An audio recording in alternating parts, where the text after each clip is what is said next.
দেশনেত্রী বেগম খালেদা জিয়া তিনি 2030 ভিশন দিয়েছিলেন।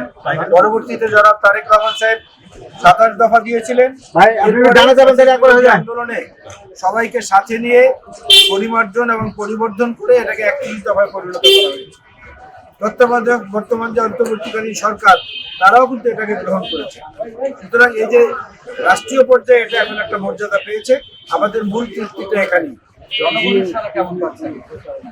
আমরা জনগণের ব্যাপক সাড়া পাচ্ছি। আপনারা দেখেছেন যে অন্য অনেক রাজনৈতিক দলের নেতারা একইভাবে প্রচারণায় নেমেছেন, কিন্তু এক গন্তব্য থেকে আর এক গন্তব্য যেতে সভা শেষ হওয়ার পরে রাস্তার দুপাশে এরকম হাজার হাজার মানুষ আর কোনো নেতার ব্যাপারে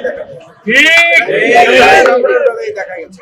সুতরাং আমরা মনে করি মানুষের প্রত্যাশা, বাংলাদেশের নতুন রাজনৈতিক বন্দোবস্তের যে একটা আয়োজন এবং মানুষের অধিকার, জনপ্রত্যাশা এবং বিশেষ করে তরুণ যুবকদের আকাঙ্ক্ষা, এটা পূরণে জাতি তাকিয়েছে জনাব তারেক রহমানের নেতৃত্বে।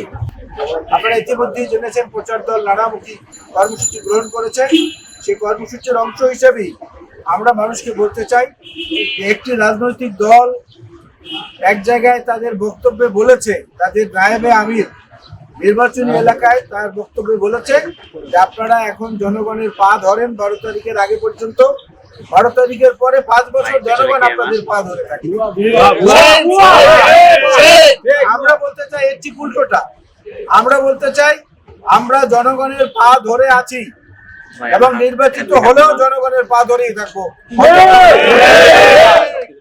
কারণ বাংলাদেশের জনগণই হচ্ছে ক্ষমতার উৎস। এই স্লোগানটা ধারণ করেছিলেন শহীদ জিয়াউর রহমান। বেগম খালেদা জিয়া বলেছেন দেশের বাইরে আমাদের কোনো ঠিকানা নেই, এই মাটি আমার একমাত্র ঠিকানা। বিএনপি এবং জনগণ, বাংলাদেশের মানচিত্র এবং বিএনপি সব মিলেমিশে কিন্তু একাকার। ধানের শীষ হচ্ছে এমন একটি প্রতীক, যে প্রতীকটা আল্লাহ রাব্বুল আলামিন ছাড়া আর কারো তৈরি করার ক্ষমতা নেই। আপনি দেখেন লাঙ্গল ইচ্ছা করলে মানুষ বানাতে পারবে, দাঁড়িপাল্লা ইচ্ছা করলে বানাতে পারবে, গোল বানাতে পারবে, ফুটবল বানাতে পারবে, ট্রাক বানাতে পারবে, কিন্তু একটা ধানের শীষের মধ্যে একটা ধান, একটা চাল, এটা তৈরি করার ক্ষমতা আল্লাহ রাব্বুল আলামিন ছাড়া কারো নাই। ধানের শীষ হচ্ছে আল্লাহর বিশেষ রহমতের প্রতীক। এই রহমতের প্রতীক মাহে রমজানের প্রাককালে আমরা আল্লাহর দরবারে প্রার্থনা করছি এবং জনগণের সহায়তা চাচ্ছি। এই আসনে বিএনপির চেয়ারম্যান মাতৃহারা, পিতৃহারা, ভ্রাতৃহারা একজন নিঃসঙ্গ মানুষ, তার পাশে যেন জনগণ তার শক্তি হয়ে দাঁড়াতে পারে। আল্লাহ রাব্বুল আলামিন সেই সদয় অনুমতি জনগণকে দিক এবং আমাদেরকে তৌফিক দিক, বিজয়ী হয়। আমিন।